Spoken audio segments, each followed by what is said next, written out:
guys, welcome back to my channel. My name is Gloria. Thank you so much for clicking on today's video. Today I wanted to go through all of the plants that I don't think I will ever be purchasing in my entire life as a plant parent. I'm sure you guys might agree with me on some and might disagree with me on others, but yeah, I just wanted to kind of just shed some light on some of the plants I don't like, and maybe you guys feel the same way.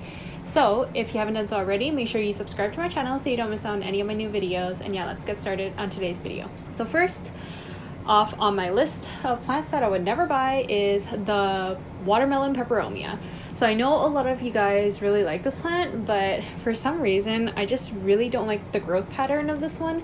I find the leaves also get kind of like crispy or like brown. They just never look perfect once you bring it home from the nursery. The pattern of the leaves are actually really nice, very pretty, but just as you kind of take care of it and grow it in your home, it just never looks the same. So I don't know, something I would probably never buy, and I would never fall into the hype even if, you know, everyone else is having it in their home.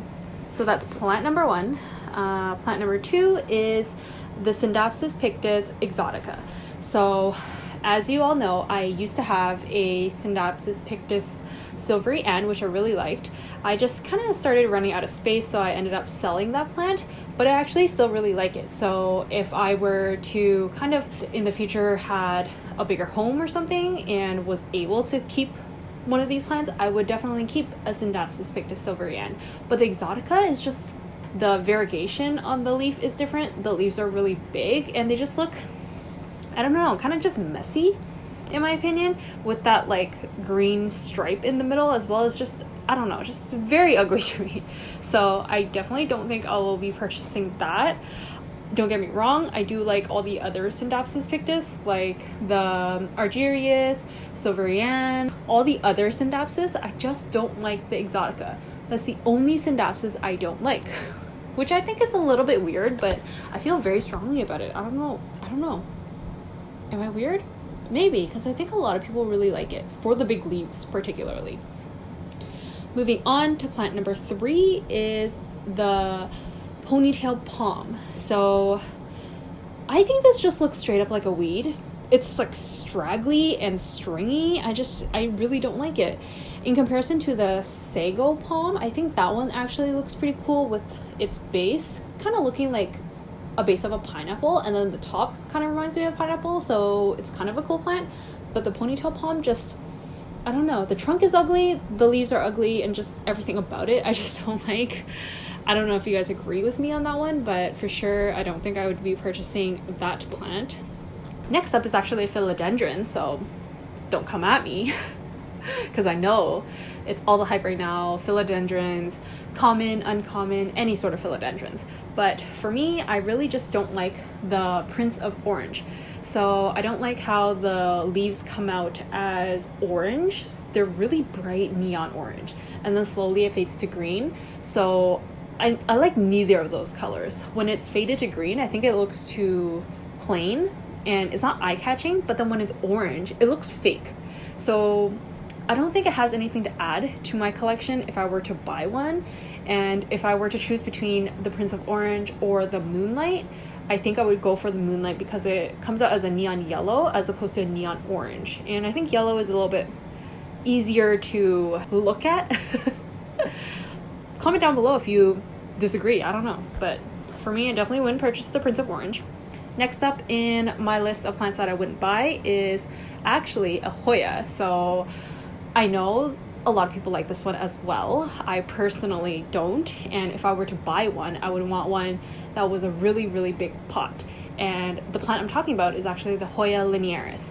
So the linearis looks straight up like grass, similar to the retusa, but the linearis kind of falls more nicely and not as messy.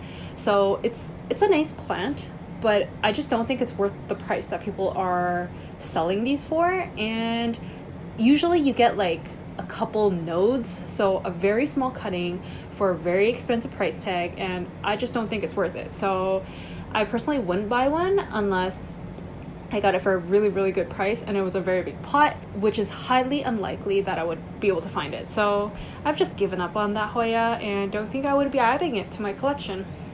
Next plant is the Sansevieria Moonshine, and I actually like all the Sansevierias, like every single type except for this one. I think the light greenish silvery blue foliage looks kind of weird, and the shape of the leaves are also a little too fat for my liking. Like, they're not really fat like a whale fin, but they're not like nice and skinny like a fernwood, cylindrica, just a regular Trifasciata Laurenti or something like that. So I think it's just like one of those weird Sansevierias that I don't think I would ever add. I even like those samurai Sansevierias where it's kind of like a star, and the cylindrical that also is shaped like a star. I like all the other ones, just not this one. I think it's just the color of the foliage and the shape of the leaves that really throw me off, and just I don't like it. Next up is the PILEA Peperomoides. The second word is so hard to pronounce, but yeah, I really don't like this one. I think it's called the money plant, Chinese money plant, I don't know, something like that for the common name. But these are the plants that have super round leaves, and they look really cute when they're small and you buy them at the nursery. You bring them home and it starts growing and it becomes leggy, and it like tilts towards the sun. It never grows up straight. You lose leaves at the bottom, little babies grow. It's just like very messy, and I just don't really like that type of growth pattern. I like my plants a little bit more compact, and I don't think Pileas really grow compact, and sometimes the leaves kind of cup or like bend different ways, which look kind of weird as well. So I think it's not really the most beginner friendly plant for sure, but I think a lot of people do like them, and they're supposed to be like common plants that you can find anywhere now, but they used to be really expensive. So kind of glad I never bought one during that kind of price tag. But yeah, moving on, the next one is a fern.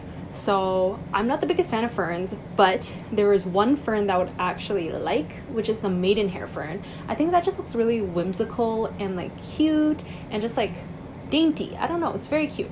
But this one, the staghorn fern, I think is absolutely just ugly. Whether it's in a pot of soil, whether it's mounted on a piece of wood, it's just overall not very pleasing to the eye. I don't know why people really like this type of fern.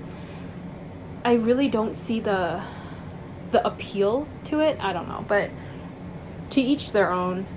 I guess some people like to design their rooms with it because it kind of looks like a fake plant, and it's easier compared to the other ferns if you were to actually get a fern. But I think they're too high maintenance in general. They need too much water for my liking, so I don't usually buy ferns. But you know, if I come across a really cute healthy maidenhair fern, I might actually grab it. But staghorn fern, I don't think I ever would. Next up is the peace lily. So I don't think the flowers are pretty. I don't know, is that like weird? Because I think a lot of people buy peace lilies for their flowers and they get really excited with their flowers. I think their foliage looks a little bit better than their flowers, but overall I just don't think it's a very like nice plant that I would really add to my collection. But maybe the variegated peace lily, that one looks kind of cool.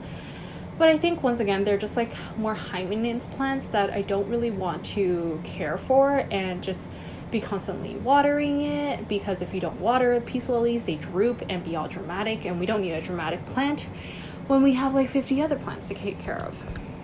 Okay, we're down to the last plant, and this is plant number 10, and I'm sure you guys saw it coming because I don't really have any of these in my collection, but it's the Maranta. So it's in the prayer plant family, and they just don't look good. I think calatheas are very beautiful. They have very stunning foliage. Almost looks fake, to be honest, but I just don't want it in my collection because I think they're very fussy and high maintenance. But the Marantas are just straight up ugly. I find like I don't like the lemon lime one, I don't like the green one, I don't like the red one, I just don't like any of the Marantas, and I don't like how it vines, so like it starts trailing and looking really messy, not like how calatheas kind of grow more upright, and at least they kind of stay more compact. But Marantas, just their growth pattern is just not my cup of tea. So that was a lot of hate towards plants. I hope you guys don't think I'm a plant hater now because of these 10 plants that I don't think I would ever buy, but I think everyone has their own preference for what plants they like and what they don't like. So these were just the ones that I don't like. But for sure, there's a lot of plants that I do really like. And if you guys want me to make a video on my, I don't know, top 10 favorite plants of all time or something, I would be very happy to do so. But yeah, I hope you guys enjoyed today's video. Comment down below which plant you would actually never buy as well, or if you agree with me on any of these plants that I mentioned. And yeah, thank you so much for watching, and I'll see you guys in the next one. Bye.